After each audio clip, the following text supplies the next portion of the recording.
అరే ఏంట్రా ఈ ముసురు 10 రోజుల నుంచి పట్టుకుందిరా ఈ ఎదవ తుఫాను. ఈ తుఫాను ఎప్పుడు తగ్గుద్దో, మనం సముద్రంలోకి ఎప్పుడు ఏటకెళ్తామో. ఇంట్లో సరుకులు కూడా అయిపోవచ్చినీరా. తినటానికి బియ్యం కొంచెమే ఉన్నాయిరా, అవి కూడా అయిపోతే మన పరిస్థితి ఏమిట్రా? చేతిలో చిల్లి గవ్వ కూడా లేదు. నానా, ఇంట్లో బియ్యం అయిపోయాయి. ఈ పూట కొనడానికి కూడా ఏమీ లేవు. అయిపోయినాయా? ఈ వర్షం ఏమో తగ్గిలా లేదు.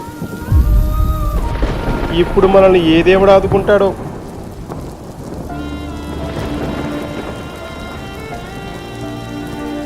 అన్నా, ఓ 15 రోజులు సముద్రంలో భారీ తుఫాన్లు కదన్నా, ఎవరు వేటకెళ్ళకూడదు.